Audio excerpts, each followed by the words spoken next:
All right, hello everyone. I'm going to go ahead and begin the Lab 5 overview. Lab 5 is a pretty straightforward lab. It's how to use, becoming familiar with how to use a light microscope. The lab is a pretty straightforward lab. It'll start off with a video that basically shows you how a light microscope can be used. So make sure you go over the PowerPoint, why it's called a light microscope. It uses a white light source. The white light source is at the base of the scope. The control for turning on the light is often at the base. The ones we have in the lab, if you were a person, the white light source and the knob to increase the amount of white light or decrease it is actually located on the side here called the arm. But according to the video and figure I gave you, the white light source is at the base. Now, these are the parts of the scope that you need to go over and become familiar with, all right, before you watch the video. It'll talk about ocular lenses, better known as eyepieces throughout high school, but know them as the ocular lenses. These are magnification lenses. We have objective lenses. Now, our scopes, we have three types of objective lenses. What we call a 4x objective lens, a 10x objective lens, which you can't see on here, and a 40x objective lens. What we don't have our scopes is this one here. Let me do that again. What we don't have is this one right here. It says the 100x oil immersion lens, which is this one. So when it goes over the scope, how to use scope, it'll talk about using the oil immersion object lens. We don't do that, so I put on the lab and I'll show it to you. It says omit that. However, when you watch the videos having to do with your specimens, which will be cheek cells and onion root tip, make sure that, what the heck, somebody's here. All right, make sure that, what you would call it, that you do pay attention to the part with oil immersion. Now, so make sure the parts of the scope you need to know are the nose piece, which the objective lenses are attached to.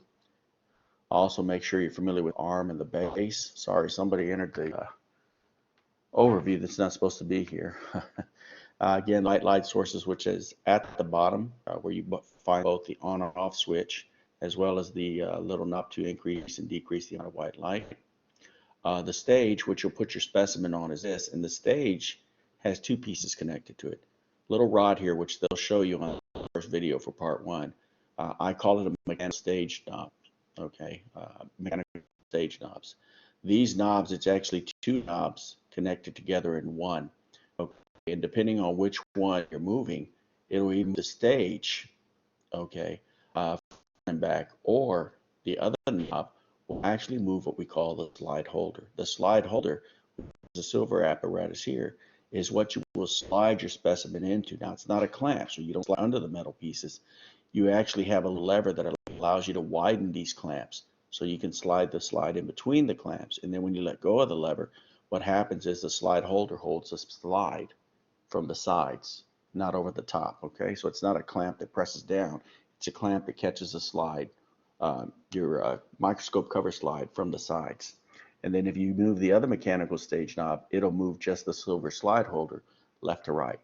So the mechanical stage knobs allow you to center your specimen over the white light passing through the stage and being captured up here by the objective lenses. You also have an iris diaphragm and condenser, which it'll talk about in the video. And then you have two types of focus knobs, a large coarse focus knob, and then attached to it is a smaller fine focus knob. And you only use these at certain times, and which one you use depends on what objective lens you're using. And then, as I said, we have the base.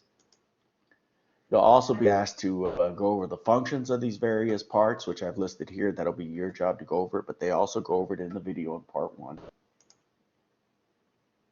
And then the microscope itself, the purpose, the functions of the microscope with two main functions, magnification and resolution. Magnification, just increasing the size of the specimen. That's where two types of magnification lenses come in, ocular lenses and the objective lenses, okay? So that's the purpose of this part of the scope.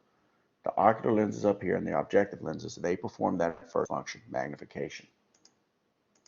Second is called resolution, the working definition, the ability to distinguish two objects as separate entities. Simply put, be able to see the specimen clearly, to be able to see details. The parts of the scope responsible for that are the coarse and fine focus knobs.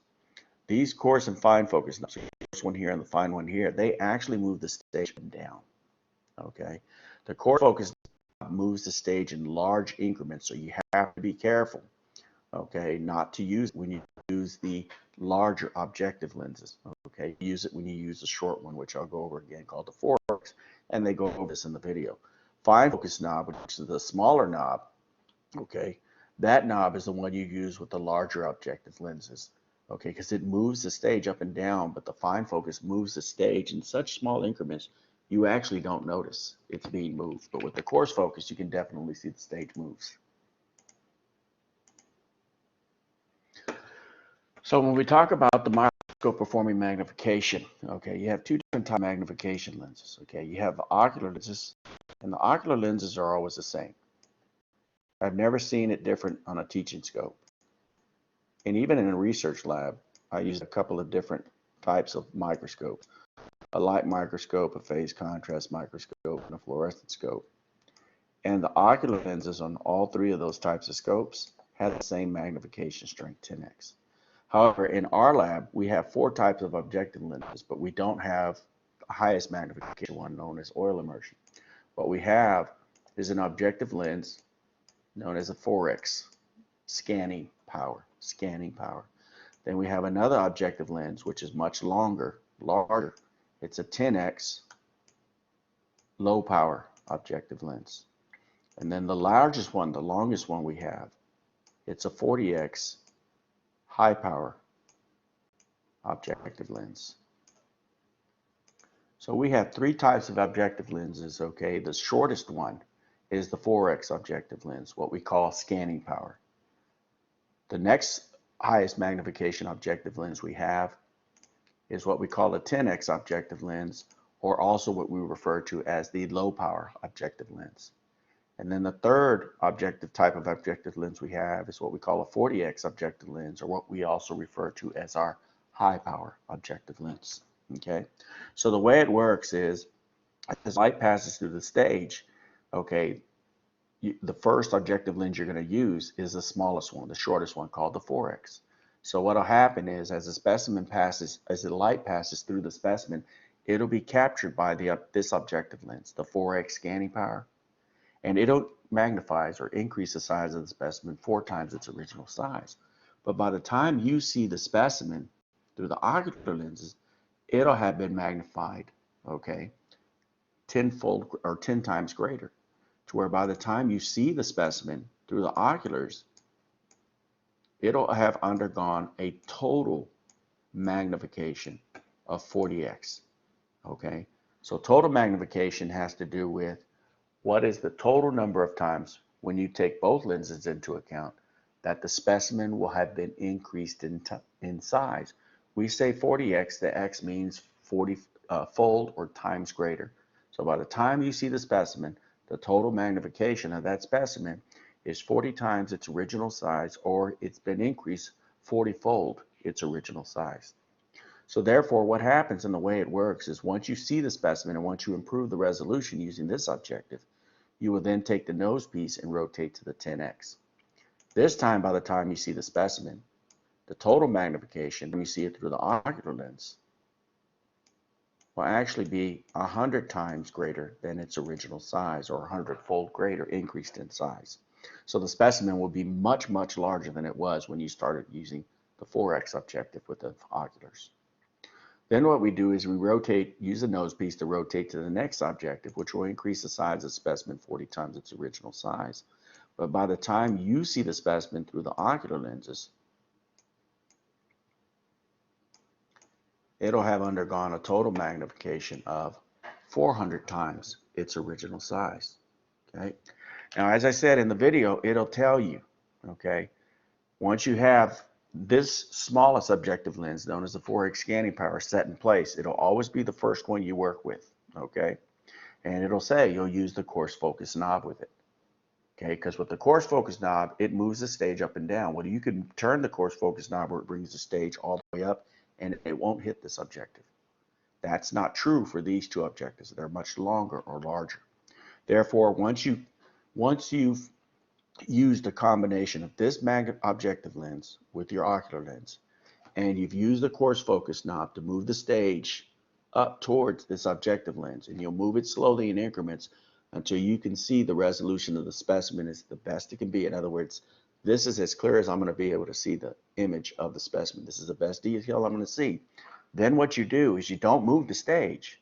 You only use the nose piece to rotate the objectives to the next objective lens, which is 10x.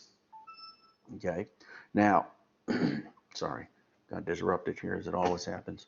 So what happens now is once you rotate over to the 10x objective lens, okay, you won't use the coarse focus knob. You only use the fine focus knob. The key is this. If the resolution using the 4x objective is at its best, then when you rotate the nose piece without moving the stage to the 10x, okay, this objective lens should not come in contact with your microscope slide. It shouldn't come in contact with your specimen. You will only use a fine focus knob with this objective lens. It'll move the stage, but it moves it in such small increments you won't notice if you're looking directly at the stage. You will notice when you're looking through the oculars. You will move the fine focus knob in the direction that gives you the best resolution at a total magnification at 100x. Once you have that, then you'll use the nose piece to rotate to the 40x. The 40x is even longer or larger. It definitely looks like it's going to hit your microscope slide, but it won't. So do not move the stage. Okay? When you rotate over to the 40x, this objective lens is going to look like it's going to come in contact with your microscope slide, but it doesn't. And again, because it will be so close to your microscope slide, again, you only use the fine focus knob, okay? And it'll magnify your specimen 400x, its original, or 400 times total, its original size. The key, though, is here. Okay? Using the smallest, lowest power objective lens called the 4x scanning power, okay? If the resolution is at its peak at this total magnification, when you rotate over to these two larger objective lenses and you only use a fine focus knob, you should barely have to move or rotate that fine focus knob, okay, to improve the resolution to its optimum. Same thing when you rotate here. But notice the total magnification of your specimen, these are huge jumps. This is more than twice as great as 40x.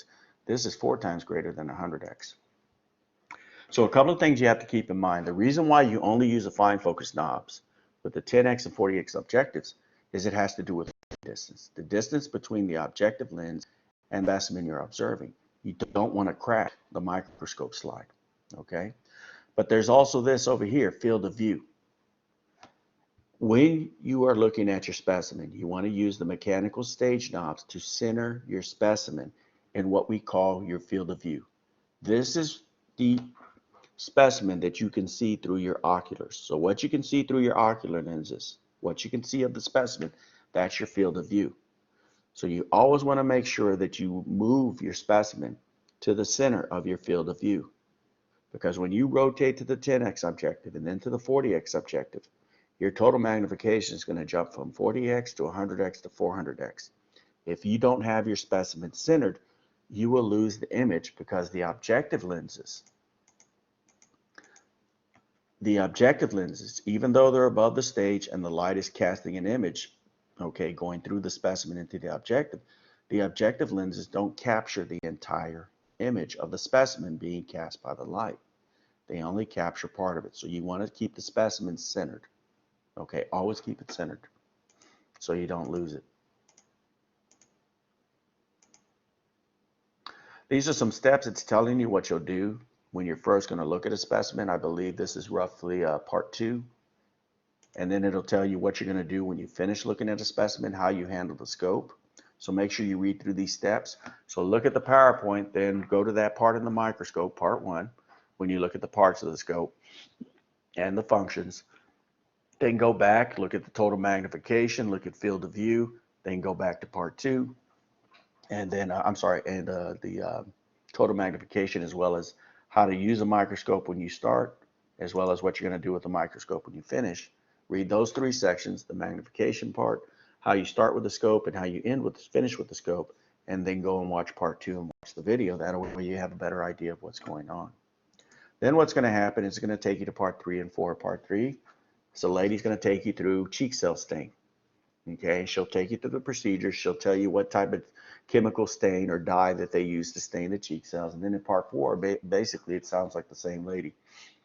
Okay, is going to take a piece of onion root tip, okay, And what she does is she uses a different chemical stain called Lugol's iodine. Sometimes they call it just Lugol's. Sometimes they just call it iodine. In the protocol, I call it Lugol's in the beginning. She says iodine, but they're one and the same, Lugol's iodine. That also can be used as a chemical stain. And if you recall, Lugol's was actually used for carbohydrates test, but they also use it as a chemical stain as a dye. Okay, so you'll look at those images and it'll ask you to do some sketches, do some compare and contrast between the two. Okay, so basically what you're going to end up doing is answering all questions. It says label any diagrams, but there aren't really, I think, any diagrams to label. It's just answer questions, and there is a table. So that's what I want to pull up next. Sorry, I got thrown off. Somebody showed up to this session. Normally, I don't have anybody show up to these because I don't announce them. Okay, so if you look here, it has a web link. This link stands out, okay, and this is where it's going to take you through how to use a microscope and go through. But make sure you first go over the slide in the PowerPoint that shows you the parts of the microscope, and then go over the functions on the following slide. Then watch the video so you have an idea of what you're looking at. You are going to be asked questions about this at the end, so you want to make sure you watch the video. Then it's going to talk about general procedure for focusing a slide, or it should say focusing on a specimen on a slide on a microscope. That's where you're going to want to go over the information on the PowerPoint about total magnification, okay, as well as working distance and field of view. You want to go over those few things, as well as the two slides I put on there. How do you start using the scope? Well, you set it as subjective, and then you follow the steps. How do you finish using a microscope? Well, you rotate the 40x objective out of the way back to the 4x, and then you follow those 3 steps. That'll all be covered here from this end of page 1 into the top of page 2. Then you're going to have 2 web links, one in part 3 and one in part 4. They're not going to be highlighted, but you can see the HTTP, so you know these. Watch these videos, read through the steps, and then watch the video. Same thing with the onion. Then on the next page, it's going to give you a couple of spots to do a little sketch or drawing of the cheek cells and the onion tips. It's going to ask you a couple of questions. So yes, that means fill in every box. I'm only saying that because I've had students ask me, do we need to fill in every box? I'm telling you, fill it in. Most of y'all know this, but I get that question. Then the last page is just going to be to answer some questions.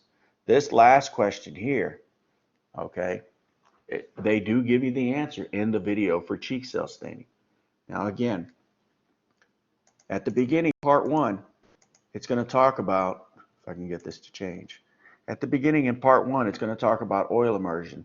We don't have an objective that has 100x magnification that we use for oil immersion. So on this first video, you can ignore the oil immersion part. However, when you get to part 3 and 4, if they talk about oil immersion, pay attention to that, okay? And that's what will help you answer these last couple of questions at the end, okay? So it's a pretty straightforward lab. One thing I've been forgetting to mention, take advantage of these labs, everybody. Don't get lazy, because I promise you, I give you my word, the last 6 labs are going to be the complete opposite of these first ones. They're going to be a lot harder, okay? So make sure you take advantage of these, answer questions completely, fill in tables completely. If in doubt, hey, fill it in and put an answer. You can email me, but make sure you listen to this overview, okay? All right, y'all take care. I'm going to stop recording. Bye now.